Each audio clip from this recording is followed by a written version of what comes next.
Hallo, herzlich willkommen zur Roomtour in unserem neuen Modul, welches universell in alle Busse passt. Wir haben ein Modul hier in einem T6 Multivan kurzer Radstand. Die Eigenheit von diesem Multivan ist, er hat eigentlich einen Schienenboden, wo man die Multivan-Sitze befestigen kann, und er hat eine abgehängte Decke. Das heißt, wenn wir hier von Raumhöhe sprechen, ich bin 1,83 Meter groß, dann habt ihr schon mal ein Raumgefühl. Und das hier ist für den VW-Bus die ungünstigste Kombination, was die Raumhöhe angeht. Denn wir haben die abgehängte Decke mit etwa 7 cm und wir haben den Multivan-Boden, der auch nochmal ungefähr 6 cm aufbaut. Unsere Bodenplatte liegt oben auf, ist so dünn wie möglich gewählt, hat eine eigene Isolierung. Das ist das Modul in der Serienfarbe Milk. Das bedeutet weißer Korpus und eine weiß lasierte Eiche Halifax nennt sich das Ganze. Wir haben hier als Sonderoption unsere Küchenrückwand mit einem Fotomotiv. Das Schöne ist, ihr könnt hier zum Beispiel euer eigenes Motiv hochladen und so das Fahrzeug ganz nach eurem Geschmack individualisieren. Wir haben andere Optionen. Du kannst zum Beispiel die Rückwand in gebürstetem Edelstahl, in gebürstetem Kupfer auswählen. Wir können natürlich auch die Rückwand in dem Holz, in der Korpusfarbe, in der Deckfarbe von den Sitzmöbeln. Und was ganz toll ist, wir arbeiten mit einem Folierer zusammen. Wenn ihr zum Beispiel einen zweifarbigen Bus habt, könnte man dann auch die Rückwand folieren in der gleichen Farbe wie euer Fahrzeug. Ja, also da habt ihr jede Menge Möglichkeiten da wird das ein ganz persönliches Fahrzeug draus. Ja, wir befinden uns hier im Tageszustand, das heißt, Thema ist erstmal Wohnraum, bevor wir dann anschließend das Bett machen. Und ihr seht es hier, wir haben eine lange Sitzbank, da können eigentlich 2, 3, 4 Personen sitzen. Die Isabel filmt freundlicherweise. Wir haben die Drehkonsole im Beifahrersitz eingebaut, sodass der im Moment gedreht ist. Bei dem Bus jetzt haben wir beim Fahrersitz keine Drehkonsole, aber ihr seht, es ist ausreichend Platz. Wohlbemerkt, kurzer Radstand. Ich möchte mal da hinten anfangen. Uns war wichtig, dass man eine große Arbeitsfläche hat und an der man vernünftig arbeiten kann und an der man frontal sitzt, wenn man hier arbeitet. Also nicht wie bei anderen Bussen, dass die Sitzbank so ist und man sich die ganze Zeit so umdreht. Man sitzt frontal davor.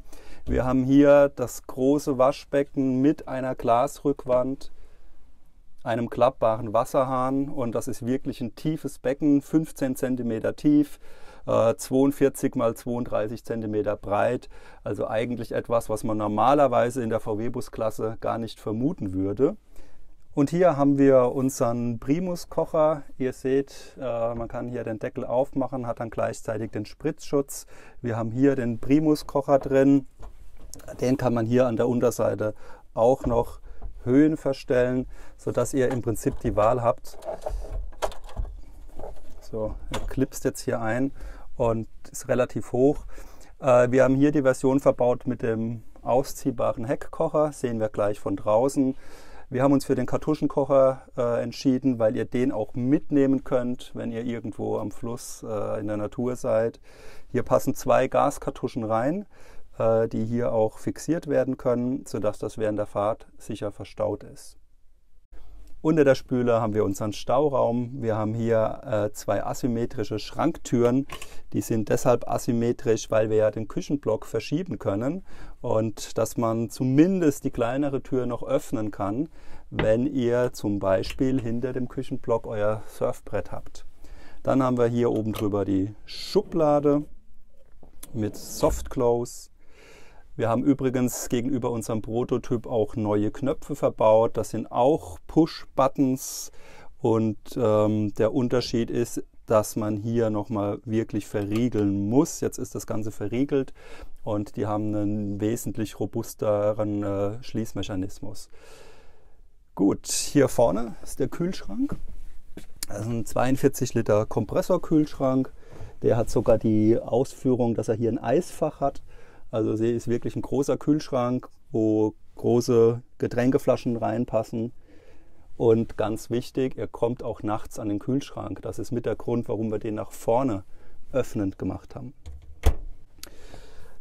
Zum Thema Stauraum fangen wir mal hier an. Wir haben hier unsere Sitzbank. Ihr seht, dass wir hier ein zweigeteiltes Sitzkissen haben und wir haben hier unsere Sitzklappen mit Stauraum. Der wird später hier auch nochmal in der Mitte geteilt sein. Also ihr könnt es vorne runter hochklappen und hier hinten hochklappen. Und die vordere Sitzbox ist getrennt von dem hinteren Teil. Da kommen wir gleich dazu, wie wir hier den Stauraum erweitern kann. Und in dieser vorderen Sitzbox haben wir unsere Toilette drin. Auch hier ganz wichtig, wir sind hier im kurzen Radstand, wir haben eine Toilette an Bord und der absolute Hammer ist, ihr könnt diese Toilette nutzen nachts, wenn das Bett gemacht ist. Bin ich sehr stolz drauf, zeige ich euch auch später. Das ist also so gedacht, dass man hier die Toilette rauszieht, steht dann hier, ja, macht die Toilette auf, kann auf die Toilette gehen, schiebt das Ganze wieder rein. Wir haben auch optional erhältlich eine Trenntoilette und das könnt ihr im Konfigurator auswählen. Da mache ich ein eigenes Video dazu. Unterschied Trenntoilette, Chemietoilette. Das ist, glaube ich, ein bisschen eine Typsache. Aber wie gesagt, gibt es ein eigenes Video dazu. Ja, im vorderen Bereich haben wir noch einen Kleiderschrank. Da ist unten auch die Elektrik drin. Momentan ist hier eine Leseleuchte verbaut. Das gehört schon zu unserem LED-Paket. In dem Modell wäre eigentlich hier noch die LED-Leiste über den kompletten Küchenblock. Kommt in einem weiteren Video. Ist leider hier im Moment nicht verbaut. So, jetzt werde ich euch gleich mal den Tisch zeigen. Da habt ihr ja vielleicht auch schon das andere Video dazu gesehen.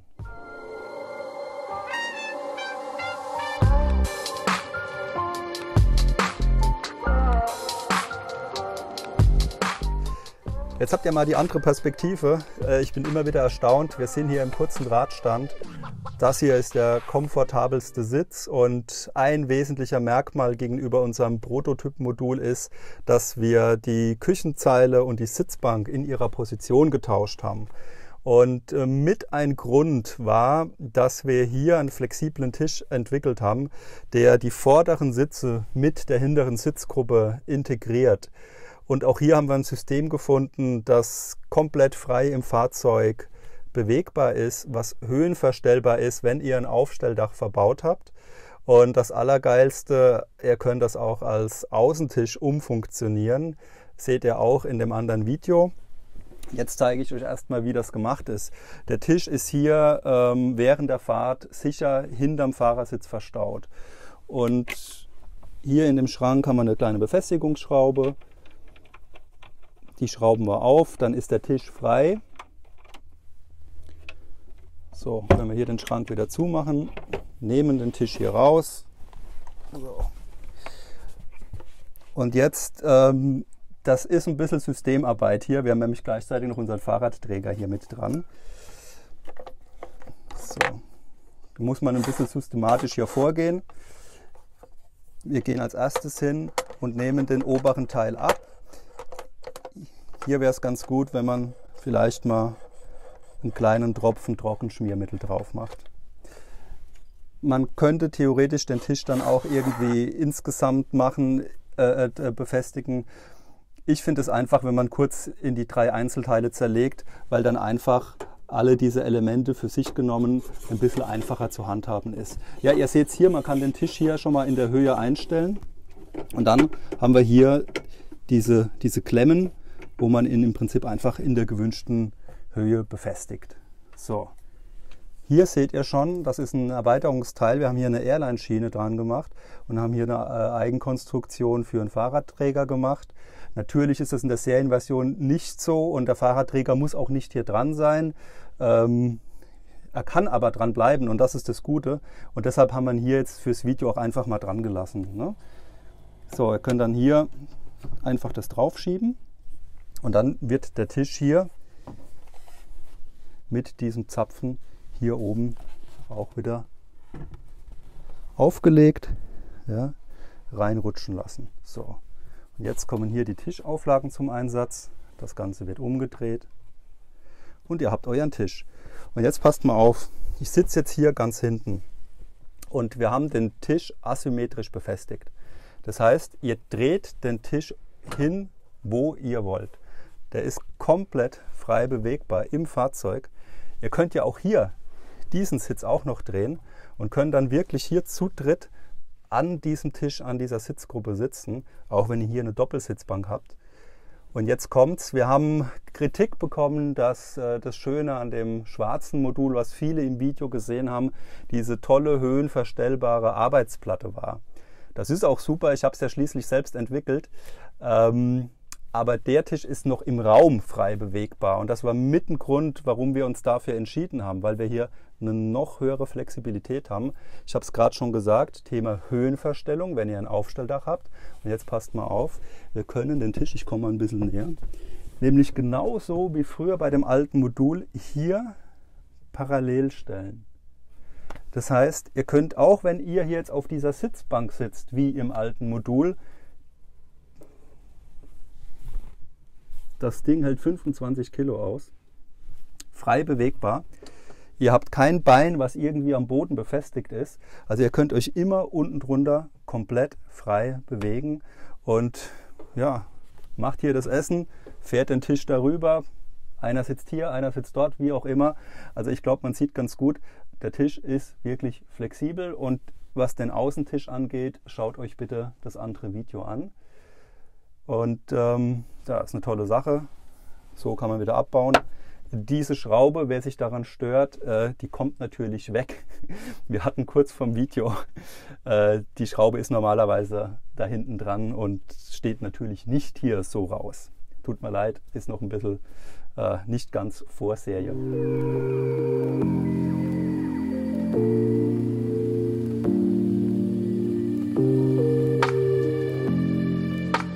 Die Sonne scheint, Heckklappe geöffnet. Man möchte draußen kochen.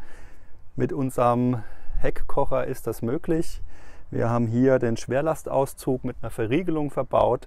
Der rastet ein, sowohl in der Endposition als auch in der Anschlagsposition.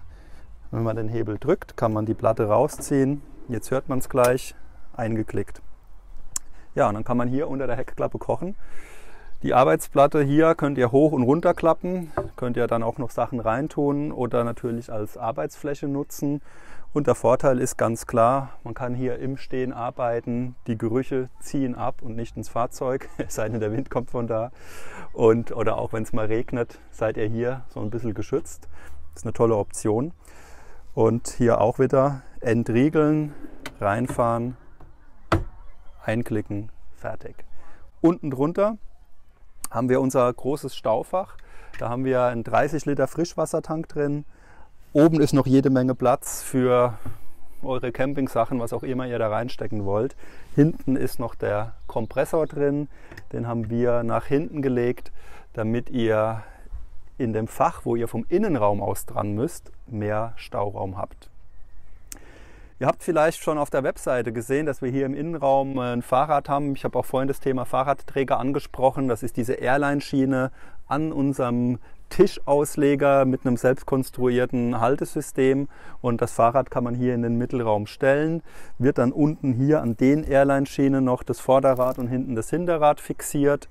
Und den Stauraum in dieser Bank habe ich euch vorhin schon von der anderen Seite gezeigt. Den kann man natürlich auch von der Seite aus öffnen.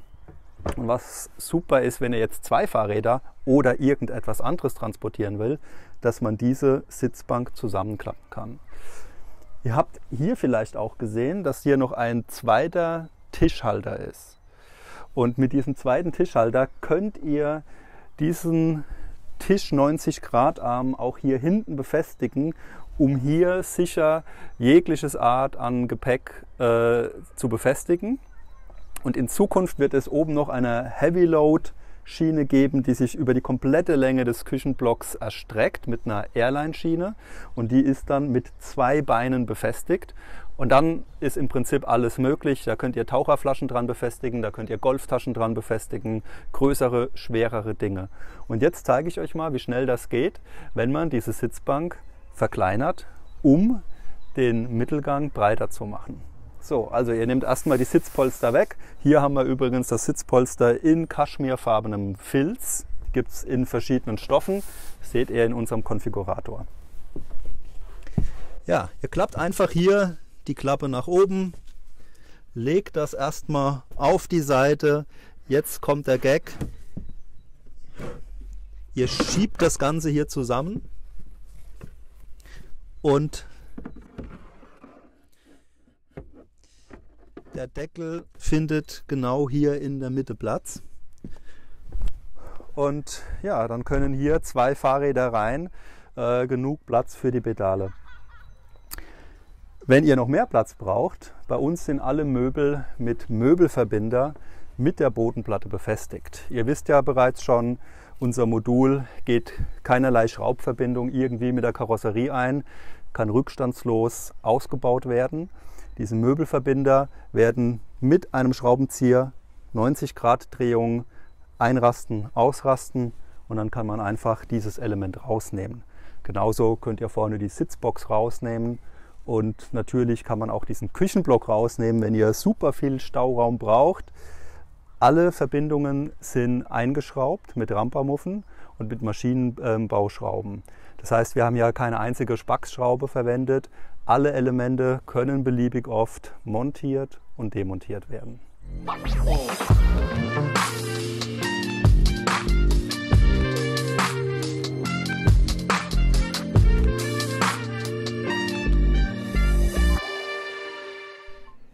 Wir kommen zum Nachtbetrieb und ich zeige euch, wie ihr in wenigen Sekunden das Goodlife-Bett macht.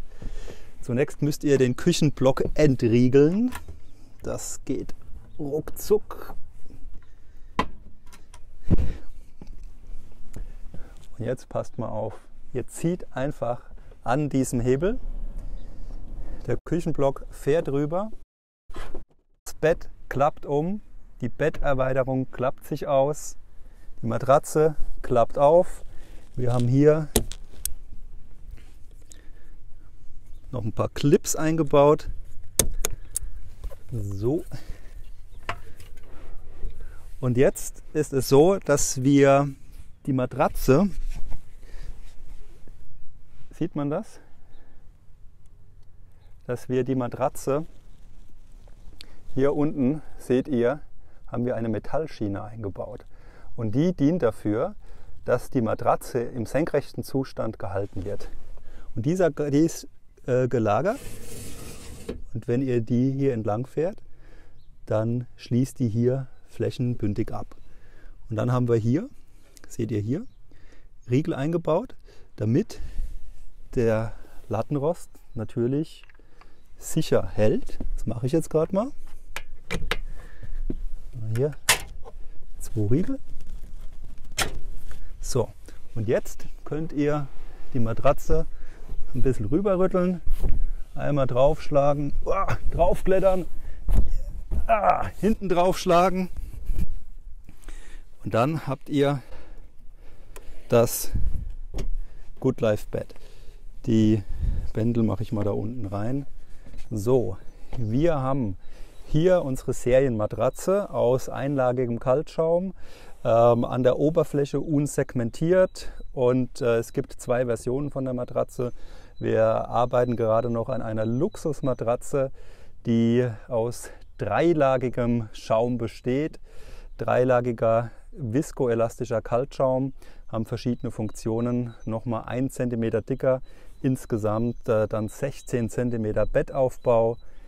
Ihr seht das hier, das besondere Tellerfedern. Schiebt mal die Matratze ein bisschen zurück. Schaut euch das mal an. Die Tellerfedern sind auf einem Lattenrost aufgeschraubt und erstrecken sich wirklich über das komplette Bett. Geiler geht es eigentlich nicht.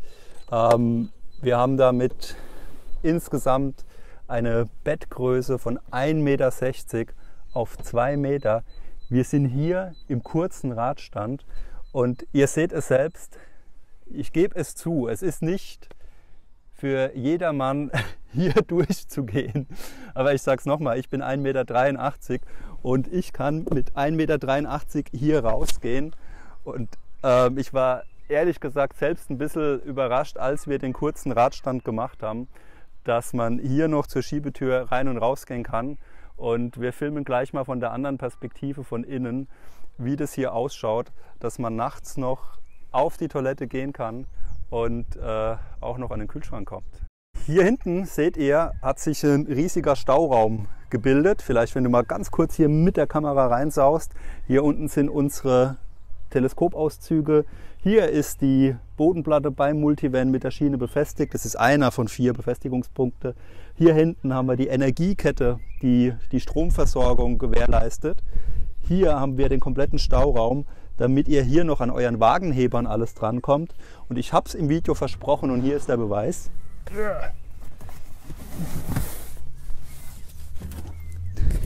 Campingstühle. 2 Stück, seht ihr auch im Tischvideo. Da ist noch viel, viel mehr Platz. Also ihr könnt ja auch diese Rolltische, die es gibt, ihr könnt auch größere Campingstühle hier neben in dieses Staufach reintun. Und ich hatte gedacht, dass das da unten ein schöner Platz ist für Hunde. Und ich habe das Modul neulich einer Familie vorgeführt. Und das Erste, was die Kinder gemacht haben, die sind da unten reingeklettert. Momentan ist es noch nicht ganz geeignet, aber theoretisch ist natürlich denkbar, dass man da auch eine Isomatte reinlegt. Kinderhöhle, Hundehöhle. Ich habe es eigentlich im Alltag so. Wir haben hier im Mittelgang, werfe ich meine Reisetasche rein, klips die fest an der Airline-Schiene und wenn ich das Bett mache, nehme ich die Reisetasche, werfe die hier rein und gut ist. Ja? So, und jetzt schauen wir uns mal vorne an zum Thema Toilette im Bus, im kurzen Radstand, bei gemachtem Bett. Kurzer Radstand, Multivan T6, Bett 2 Meter auf 1,60 Meter, Toilette und Kühlschrank im Nachtbetrieb.